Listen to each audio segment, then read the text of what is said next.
राजनीति मजा पर। देख लीजिए माइक के लिए कैसे छीना झपटी हो रही है।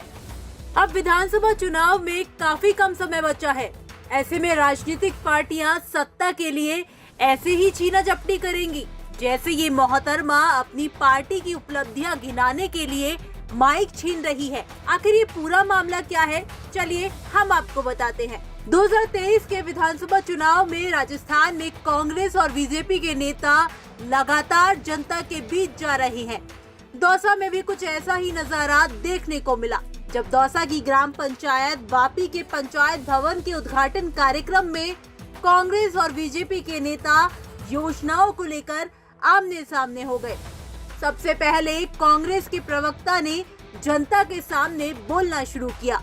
प्रवक्ता ने न केवल मंत्री मुरारी लाल मीणा के काम की तारीफ की बल्कि गहलोत सरकार के काम का भी खूब बढ़ चढ़कर प्रचार किया। चाहे सड़कों की बात हो और चाहे किसी भी प्रकार की विकास की बात हो, हमारे दौसा विधानसभा क्षेत्र में कम से कम 13 विधायक रहे हैं बीजेपी के, और भूगोमल जी और उसके बाद माननीय मंत्री जी ये दूसरी बार हमारे दौसा का प्रतिनिधित्व कर रहे हैं। आप उन 13 विधायकों के काम को एक तरफ रख दीजिए और हमारे मंत्री जी के काम को एक बार रख दीजिए और ईमानदारी से दिल पर हाथ रख करके ये सोचना आप लोग कि इस वापी का विकास अगर किसी ने किया है तो वो मुरारी लाल मीणा ने किया है और हर क्षेत्र में किया है।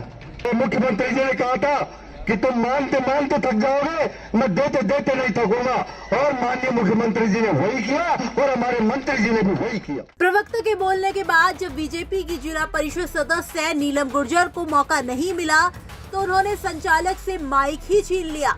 इसके बाद उन्होंने मोदी सरकार की जमकर तारीफ की। देखिए, नहीं पहले तो एक बात सुनिए, वापी के सारे लोग एक जोरदार तालियां बजा दीजिए कि संसद और विधानसभा की आवश्यकता नहीं है। अब तो वापी संसद और विधानसभा बन गई है ना, तो विधानसभा और संसदों को मुझे लगता है कि अब खत्म कर देना चाहिए। दूसरी बात, मैंने किसी भी सरकार के लिए ये नहीं कहा कि उसने ये नहीं कहा, उसने ये काम नहीं करे। मैंने कहा कि मोदी जी ने ये किया है, मैंने कहा कि ये अच्छे काम किए हैं, मैंने ये नहीं कहा कि राज्य सरकार ने ये नहीं किया। और दूसरी बात, मंत्री जी आए, बहुत अच्छी बात है, राजस्थान सरकार आई, बहुत अच्छी बात है। 4.5 साल से कहां सो रहे थे भैया, महंगाई राहत कैंप लग रहे हैं, अभी याद आइए क्या, कहां चले गए थे? क्या आपके पास बिल नहीं है? क्या क्या नहीं है आपके पास जो आप एक लंबी लाइन कतार लगाते हैं, वहां बुलाते हैं, वृद्धों को बुलाते हैं, जो विकलांग है उनको बुलाते हैं, और तब जाके आप उनको क्या सर्टिफिकेट दोगे? क्या मतलब है? एक पिता अपने पुत्र से ये कहता है कि फीस तब दूंगा, तब मेरे ऑफिस आना, तुझे सर्टिफिकेट दूंगा, तब पैसे दूंगा, तब जाके तू फीस भरना। ये कौन सा काम है भैया आपका?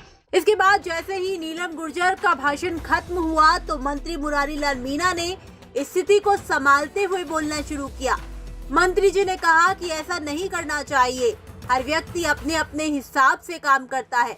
फिर उन्होंने कहा कि कई योजनाएं ऐसी हैं जो केंद्र सरकार द्वारा चलाई जाती हैं, लेकिन राज्य सरकार उसे आगे बढ़ाती है। कोई भी जनप्रतिनिधि चुन के जाता है, इसमें आप समय ऐसा नहीं करना चाहिए। कोई भी जनप्रतिनिधि हो, चाहे छोटा हो चाहे बड़ा हो, हर व्यक्ति अपने अपने हिसाब से काम करता है। बैठ जा चुपचाप, राजनीति मत करें। हर व्यक्ति अब बैठ जा चुपचाप, हर व्यक्ति अपने अपने हिसाब से काम करता है, कोई कम करता है, कोई ज्यादा करता है, और हर पार्टी अपना अपना पक्ष भी रखती है। इसमें कोई बुरा मानने की बात भी नहीं है। मोदी जी भी अपने हिसाब से काम करते हैं, हम भी हमारे हिसाब से काम करते हैं, और ये साझा मंच है, दोनों पार्टियों के नेता बैठे, इसलिए सबको उसी हिसाब से बात करनी भी चाहिए। देखो, ये आप सब जानते हो, खेड़े को जरूरत नहीं है, काम गिनाते हैं, बिल्कुल सही है, नीलम जी ने काम गिनाए। ये सही है कि जितनी भी सरकार की योजनाएं होती हैं, जैसे इससे ज्यादा प्रोजेक्ट है, मैं खाता हूं, दूसरा का खाएगा। मैं क्यों 20 साल नौकरी पकड़ के आया हूं? क्या जितने भी भारत सरकार की योजनाएं होती है, प्रधानमंत्री ग्राम सड़क योजना है, इसमें दोनों का पैसा होता है, मैं खाता हूं, दोनों का है। JJM इसमें दोनों का पैसा है, मैं खा देता हूं। नहीं, इस सरकार में JJM में दोनों का पैसा है, दोनों का है ना, क्योंकि राज्य सरकार टैक्स भारत सरकार को भी देती है, यहाँ भी होता है, लेकिन साथ साथ में ये भी है, अब भारत वो काम खाओगा या राज्य सरकार तय करती है। इधर तो फिलहाल मंत्री जी ने मामला संभाल लिया है, लेकिन विधानसभा चुनाव के समय ऐसी ही स्थिति होगी जब सत्ता के लिए संघर्ष होगा, जब नेता एक दूसरे के खिलाफ जमकर आरोप लगाएंगे। आपका इसे लेकर क्या कुछ कहना है? कमेंट बॉक्स में हमें अपनी राय बता सकते हैं।